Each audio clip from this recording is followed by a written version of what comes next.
Everyone, I'm Kelly Greene, Minister for Emergency Management and Climate Readiness. It's good to be here with you today on the traditional territory of the Musqueam, Squamish, and Tsleil-Waututh people. I'm joined by my colleagues Ravi Parmar, Minister of Forests, and Randy Neal, Minister of Water, Land, and Resource Stewardship.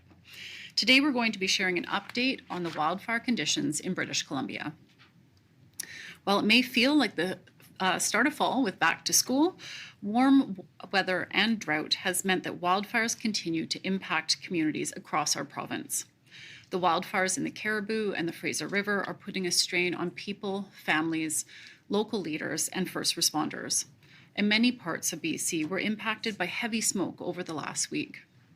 I recognize how stressful this can be, particularly for young people and families trying to get back into their school routine. As of this morning, there are approximately 1,100 properties under evacuation order. Most of these are in the Caribou Regional District and the Evacuation First Nation. Approximately 600 properties are on evacuation alert in BC.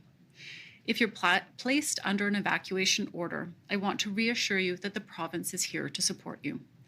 Emergency support services are available for people to support their basic needs.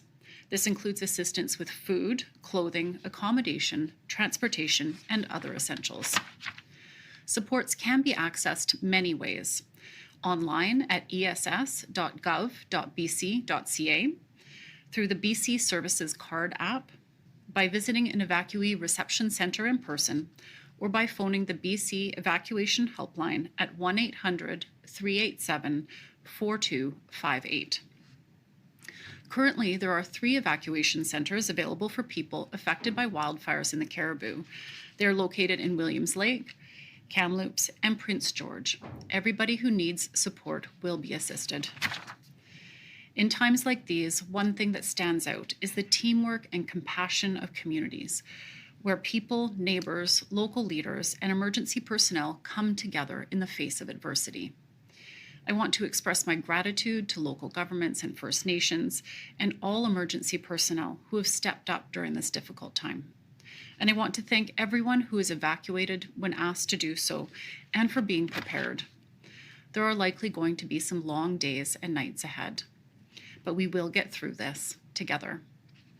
I urge people to continue to follow the instructions of your local government or First Nation, and information on active evacuation alerts and orders is available at emergencyinfobc.ca, including recommended actions to take. If you are under an evacuation alert, please be prepared to leave at a moment's notice. Have your grab-and-go bags ready. They should include several days of essentials like clothing, food, water, toiletries, and medication, plus copies of important documents like your home or renter's insurance. Also, think about supplies for your pets, because we know that pets are family too. For more information on how to stay prepared, visit preparedbc.ca. While we are moving towards the last part of the wildfire season, the risk is still very real. We need to stay prepared for all possibilities, and your actions matter. They help protect communities and the people working tirelessly on the front lines. Thank you again for doing your part, and I'll turn it over to Minister Parmar.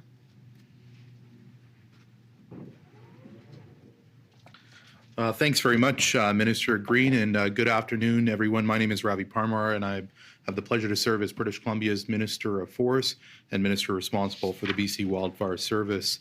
As Minister Greene has acknowledged, I think the last couple of weeks, but the last week in particular, has been a great opportunity for us to see Team BC come together, working in cooperation, working in partnership in communities right across British Columbia. Since the long weekend, we've seen a large uptick in wildfires. But thanks to the impressive work of the BC Wildfire Service, over 100 fires have been put out over the last week. A huge thank you to our crews who are on the ground and in the air 24/7 for their efforts to make this happen. As of this morning, there are 142 wildfires around the province, 34% of which are considered out of control, meaning they have the potential to spread further. This has led to smoke and poor air quality in many communities. It's a good reminder for all of us to be aware of that smoke, and please be sure to continue to follow the advice from the BC Centre for Disease Control if you notice smoke in your area. While there are some larger fires in the Caribou Fire Center, the vast majority of wildfires are still being held at 4 hectares or less. This shows us that planning and investments have played a key role and key factor in ensuring the BC Wildfire Service has the right equipment and right support to continue keeping people and communities safe. Throughout the last week, there have been impacts to highways in British Columbia, including Highway 5, and ongoing impacts to Highway 20. While the incoming cooler weather will help with wildfire suppression, there are still many wildfires burning that can disrupt transportation routes, specifically in the Caribou Fire Center. This is an important reminder that wildfires can be unpredictable. Our BC wildfire crews do everything possible to plan, but we must all be vigilant and stay away from wildfire areas as much as possible. This also means, and this also applies to flying drones. Last week, unfortunately, a civilian drone struck a BC Wildfire Service plane, causing damage to the plane. But more importantly, putting many people at risk since that plane was out for a day. To anyone who thought that was a good idea, give your head a shake. I know drones capture incredible photos and videos, but it's not worth causing damage to the planes that are helping to put out wildfires and the potential risk of more fires if these aircrafts can't fly, or the $100,000 maximum fine you will get if you are caught. If you're flying your drone, the BC Wildfire Service can't do their job. It is illegal, and you're putting everyone at risk. We're just over a week into September, so I know it's easy to feel like the wildfire season is over, as my colleague acknowledged, but with recent above seasonal temperatures and continued lightning throughout the province, we still have more work to do. This is the new normal, longer and more intense wildfire seasons. There are over 800 firefighting personnel keeping people and communities safe throughout the province. As they do their part, I'm once again asking everyone at home in British Columbia in every corner of our province to keep doing your part. We're also in hunting season now, so before you leave, be sure to check for any open fire prohibitions in the regions you're heading. As of noon today, campfires are prohibited in the Prince George Fire Center. They're also continue to be prohibited in the Caribou Fire Center, Kamloops Fire Center, and most of the Coastal Fire Center as well. You can find more information about prohibitions, evacuations, driving conditions, and the current wildfire situation on the BC Wildfire Service app or online. Even if you're not heading to the backcountry, maybe this weekend, maybe you're enjoying a pumpkin spice latte on a weekend road trip, it is so important to be vigilant, to remain prepared, and be fire smart.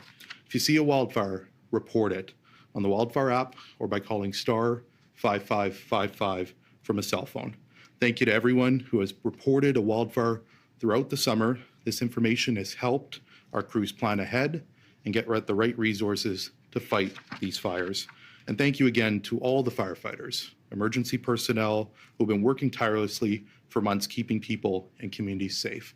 And that thank you is also extended to everyone in communities. As evacuations occur, as my colleague acknowledged, everyone has stepped up to support those that have been impacted.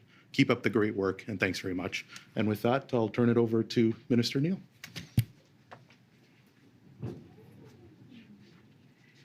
Thanks, Minister Parmar, and good afternoon, everyone. My name is Randy Neal. I'm BC's Minister of Waterland and Resource Stewardship and MLA for the beautiful coastal riding of Powell River Sunshine Coast.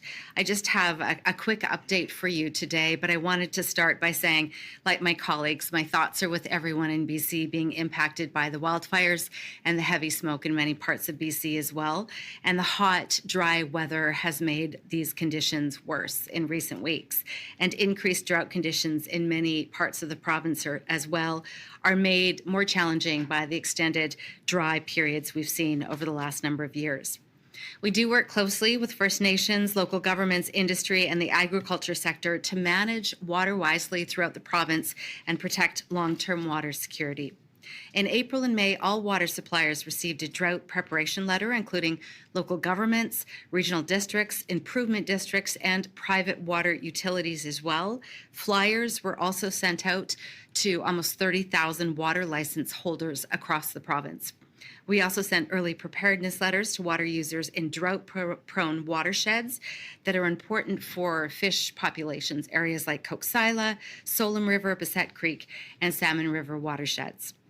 We always begin with a voluntary approach, asking people to reduce their water usage, because we know when people understand why we're asking them to reduce their usage, their compliance is much higher, especially in watersheds that support fish populations or are at long-term risk. And I want to thank everybody, and there's so many of you who did your part and reduced your usage, and it has made a big difference in many parts of the province. Recently, however, we have seen exceptionally hot and dry weather in the southern interior, particularly the Thompson Okanagan, and as a result, severe low flows are impacting the spawning Chinook salmon in the Bassett Creek and Salmon River watersheds. And this is why we are issuing today a temporary protection order for Bassett Creek and for Salmon River in an effort to recover the water flow levels in those two areas. Temporary protection measures are always issued as a very, very last resort after voluntary measures, because we recognize the huge impact it has on water users, including farmers and their businesses. So 490 surface water and groundwater licenses and transitioning groundwater license users in the Salmon River and Bassett Creek watersheds are impacted by orders to stop using water for forage crops, which include grass for hay, alfalfa, and forage corn. 19 licenses are also affected by the order for the Salmon River watershed to stop using water for lawn, fairway, and garden industrial purposes. Water users are being contacted directly with the details today. In recent years, the province has worked with farmers, ranchers, and businesses in the Salmon River and Bassett Creek area to find long-term, proactive solutions to improve water security in drought-prone areas. Throughout the summer, provincial staff have encouraged voluntary water conservation measures throughout the ground, multiple mailouts, and on social media. And I want to thank all of the local farmers who've listened to us, who stopped watering weeks ago voluntarily, and other water users for their efforts. By working together, we were able to delay this year's order later in the growing season compared to previous years. Any farmer or rancher directly impacted by this current drought can contact AgriService BC for assistance. Voluntary conservation, as I said, is always our first and preferred step. But when stream flows drop to critical levels and vulnerable species are at risk, in this case, our endangered Chinook salmon population, we must take regulatory action. Protection orders are guided by science, Indigenous knowledge, and local knowledge, and economic analysis as well. They are targeted and they are short-term to restore flows as quickly as possible. So to help prevent the need for protection orders, we've also supported Chinook salmon by monitoring the number of fish returning to spawn, restoring fish habitats, and improving fish passage where barriers are encountered. Provincial staff are working on the ground and closely watching the situation, and these orders will be rescinded if stream flow recovery is sufficient to protect the survival of the spawning salmon. I just want to remind everyone we are getting later in the season. We were hoping for more rain this week, but we just haven't seen it yet. So little things that you can all do to make the voluntary compliance and reduce your water usage. Water your lawns less often. Use a broom instead of a hose to clean your driveways or patios. Turn off the tap while you're brushing your teeth or take shorter showers, and fix your leaky faucets or toilets, which we just had to do at our house, which can waste hundreds of liters over time. So I know these small changes add up quickly, and those changes make a difference. And I want to thank all of you for your participation in this. And I will turn it over back to Minister Greene.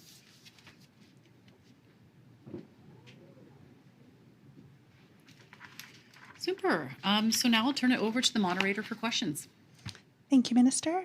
Reminder from reporters on the phone to please press *1 to enter the queue. That's *1 to ask a question. Media will be limited to one question and one follow-up. We are going to start in the room first. Please go ahead. Okay, thanks. I actually have, my first question is for Minister Parmar.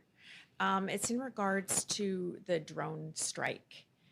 If you wouldn't mind, just so we can get your audio, that'd be great.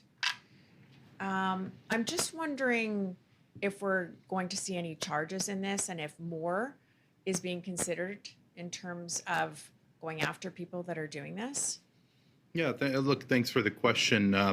I think it's pretty self-explanatory. If you've got a drone at home, I don't have one. Maybe I'll look at purchasing one in the years ahead to capture great pictures out in Langford. But if a fire is occurring and you're using a drone that is impeding the ability for the BC Wildfire Service to do their work, you will be fined. I can't speak to the particulars of this case. I'm sure there's an investigation occurring and more information will follow. But the real message that we have here is to those people who think it's okay to fly drones in an active wildfire area. It's no different than those that may be boating in areas that our aircraft are using to collect water. We all have a role to play. Our wildland firefighters are doing their part. Our aviation crews are doing their part each and every day. We have a role to play as well. And I think it's so important that we continue to play our role. And this has been a constant reminder throughout the wildfire season. It's unfortunate what happened. I'm glad no one was injured. But again, an important reminder that we all have a role to play. Can I just follow up on that and ask, because it keeps happening, do you think more needs to be done? Well, I will say that we'll certainly be reassessing the situation after this wildfire season, but I think it's important to remember most British Columbians are following the rules. They are doing their part. And it's unfortunate that this one individual took an action that put livelihoods at risk. So we'll certainly be monitoring the situation moving forward. I know that Cliff could certainly speak to this, that we are seeing more and more year after year British Columbians understanding the impacts of fires, and so many people that are stepping up in terms of their roles and responsibilities and being fire smart and fire smarting their properties as well. But we'll certainly monitor the situation, and if further actions are required, that's certainly something we could look at. Okay, we're going to go to the phones next. Our first question on the phones is for Wolf Deppner, Canadian Press. Please go ahead. Good afternoon. Thank you for taking my question. I want to go back to this number that you shared earlier about 1,100 properties under evacuation order. Can you clarify how many residents are actually impacted by this? I know there's a difference between properties and residents. Can you sort of give us a sense of how many people are currently out on the evacuation orders? Thank you. Yeah, I'll turn that over to Kevin Dunbar for an exact number of people impacted by those orders.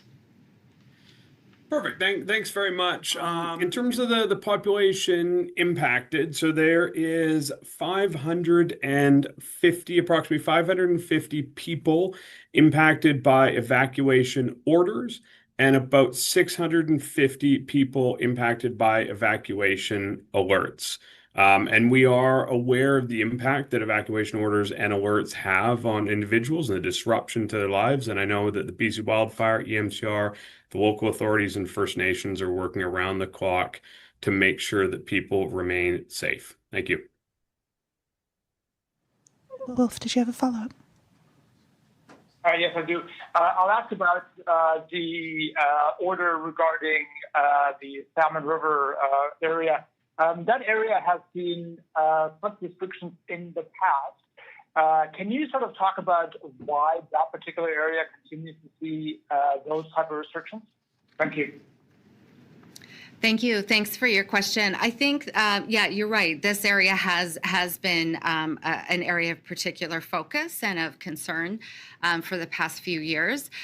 The first one, I think, is because of climate change. It's been impacted and the flows become at greater risk each year. Number two, there's an endangered Chinook salmon population in that river.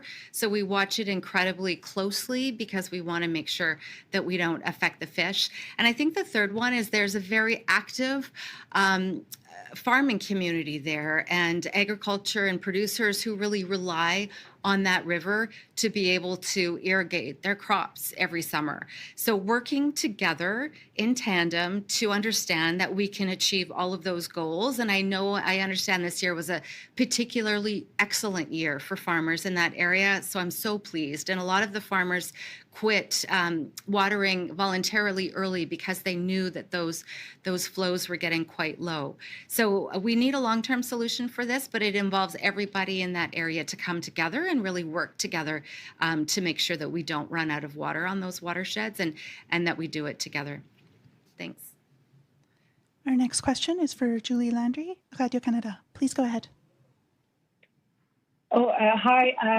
First question would be for Minister Neal. So you said that you would need long-term solutions to protect those rivers, but also work with the farmers. What would those long-term solutions be? Thank you. I think the long-term solutions really come down to what's important for the community and the values that those communities hold. So the community has to really get together. So that means the farmers, the producers, the industries, the local governments, the First Nations in the area, and determine what their values are, what's important to them. And I'm guessing that the first thing that's important to them is a long-term and sustainable water supply. And so you go forward from there and you plan to make sure that you don't run out of water, whether that's creating extra storage for farmers every year. Maybe that includes, building some sort of water storage, again, for the agricultural users. Making sure that we know that there's enough stream or flow in the water to ensure the long-term survival of those endangered Chinook salmon are a priority and a concern for everybody in that area and in BC. But it's really up to that community to determine what the values are and do it together, and then we can create the steps to secure the water supply for years to come. Julie, did you have a follow-up? And yes, but my follow-up would be, it's another question, but I'm not sure if it's Minister Parmar or Minister Greene, because my colleague, Jeanette Paul, is in Williams Lake, and she told me that there's some firefighters that could not go up in the air to fight right now because there's too much smoke. So can somebody talk to me about the impact of smoke right now on the work of the firefighters? Yeah, you bet. I'll turn it over to my colleague, Cliff Chapman from the BC Wildfire Service in a moment. But I think what you're hearing on the ground is something that we've been seeing over the course of the province, not just in terms of smoke, but also the very difficult terrain that our BC Wildfire Service personnel are working in. We do our level best as a BC Wildfire Service organization to ensure that we are responding, but it is also important for us to keep our wildland firefighters safe. There's a lot that goes into assessing a fire. It's why our initial attack crews are responding quickly, and it's why it should be celebrated this wildfire season that almost 90% of the fires that have occurred in British Columbia have been able to be maintained within 4 hectares. That's because of the hard work, the hustle, and the grit of our BC Wildfire Service personnel. But I'll turn it over to my colleague Cliff to talk about Williams Lake, smoke, and some of the other particulars in your question.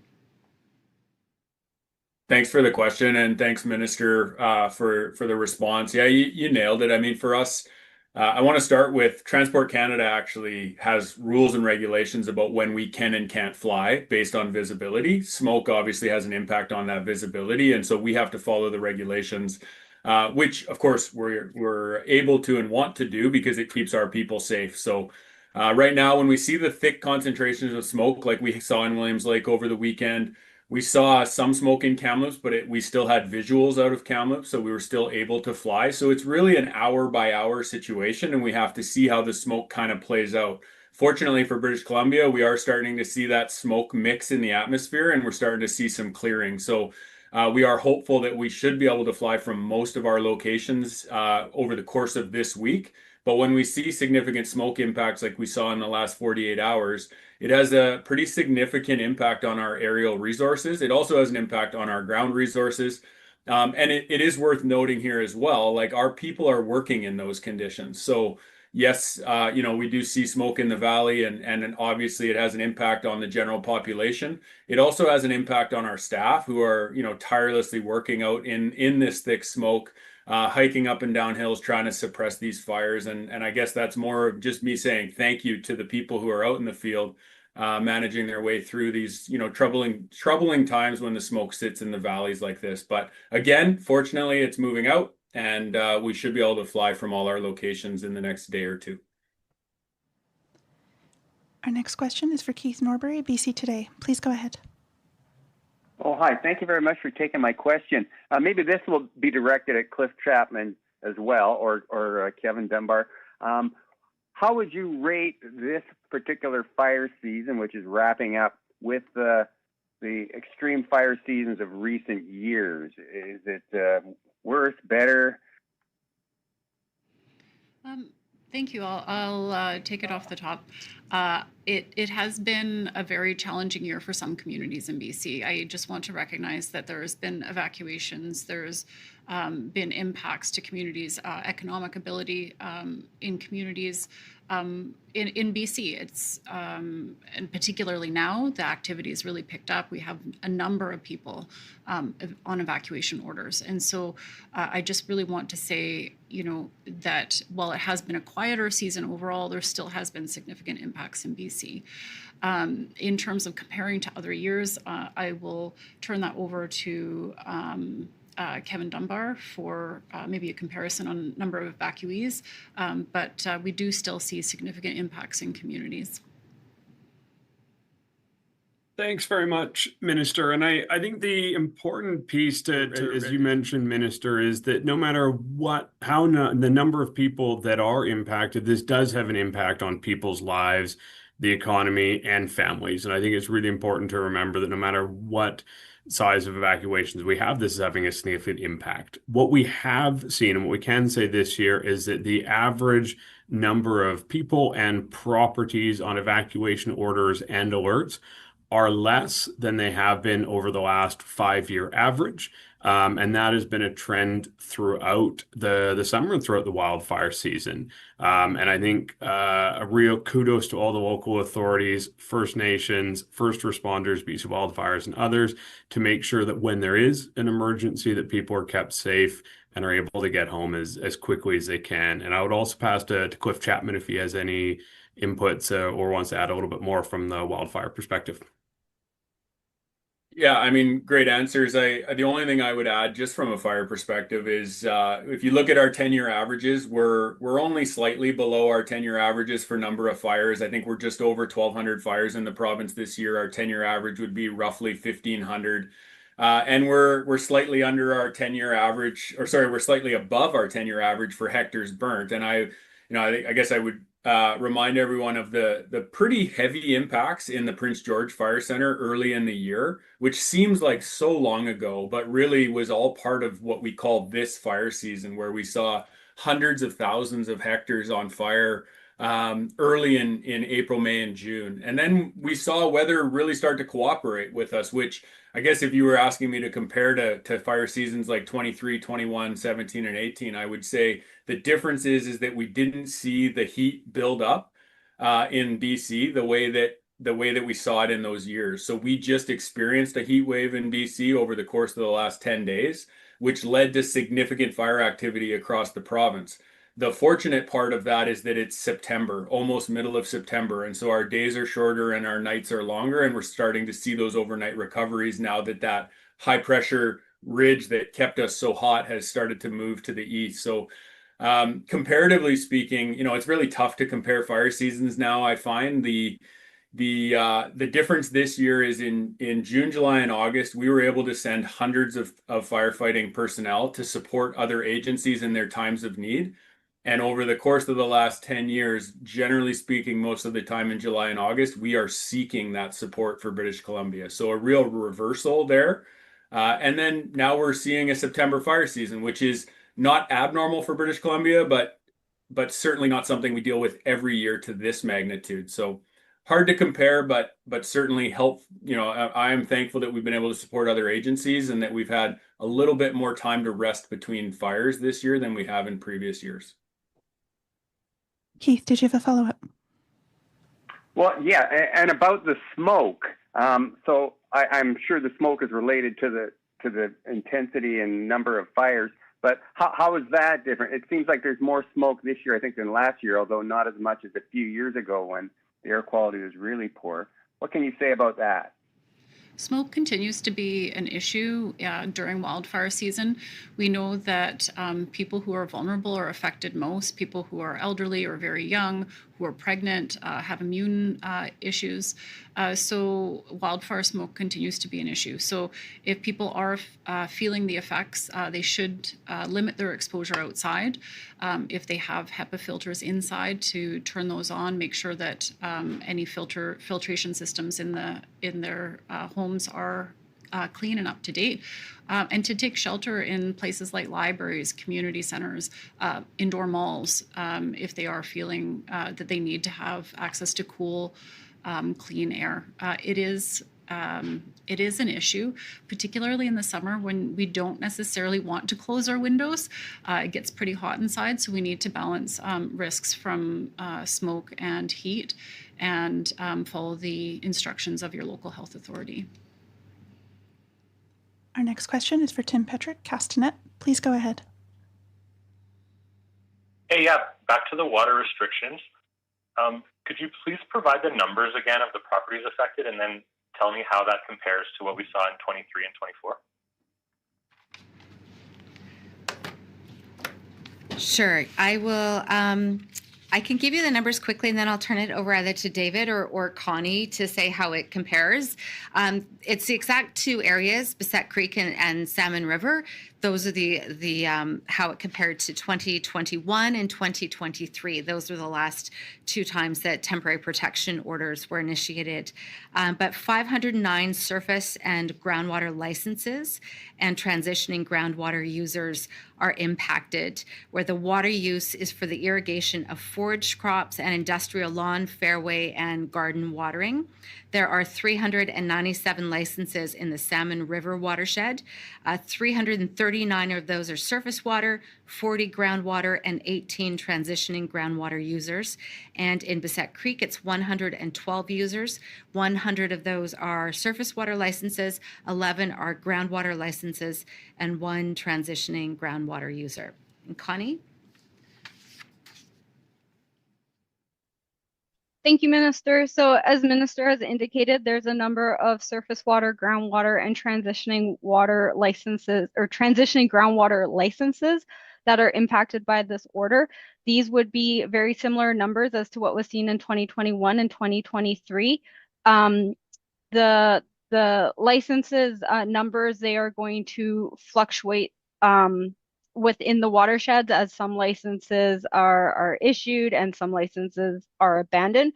But one thing what I would say is that it's the same purpose use that was that the order was issued against in 2021 and 2023. So those numbers are going to be almost the same as to what was seen in 2021 and 2023.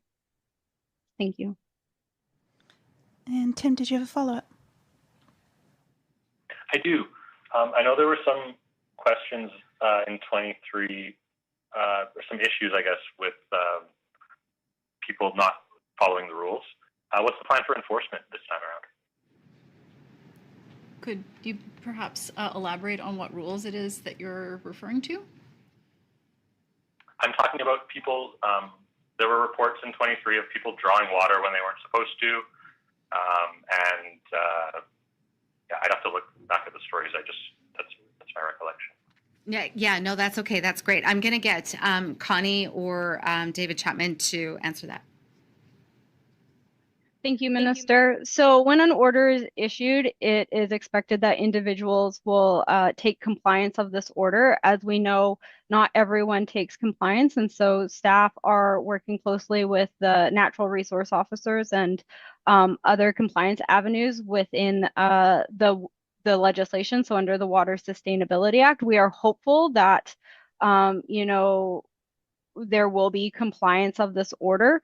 And if there isn't compliance of this order, then other tools under the Water Sustainability Act or other forms of legislation may need to be considered. But as Minister Neal has identified early on in this briefing is, voluntary compliance is something we are always seeking. So we are hopeful people will voluntarily listen to this order as it is a legal order and there is the legal obligation to stop irrigating once these licensees become aware of the order.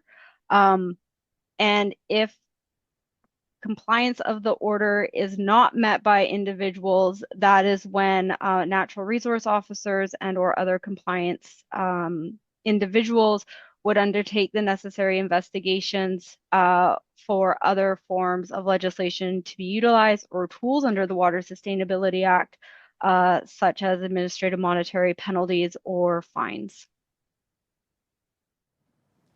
We have one more question. Peter Midham, Country Life in BC. Please go ahead. Hi, thanks very much. Probably following on the last question for Minister Neal.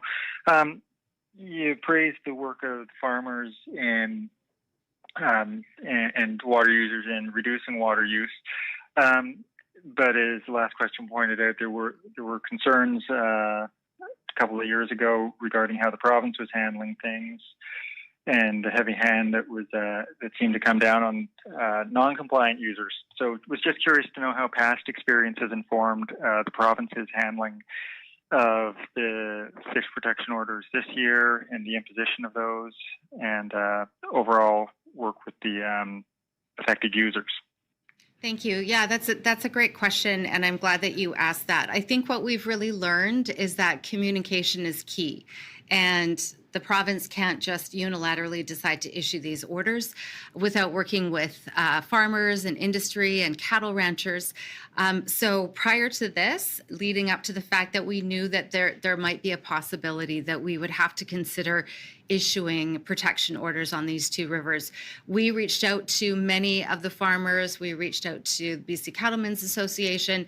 Our team in the Ministry of Agriculture reached out to farmers and to see where they were at, and what they told us was that a lot of farmers had already voluntarily stopped irrigating because they knew the water levels were low. Other farmers needed just a few days, et cetera, but most had really wrapped up their crops for the season.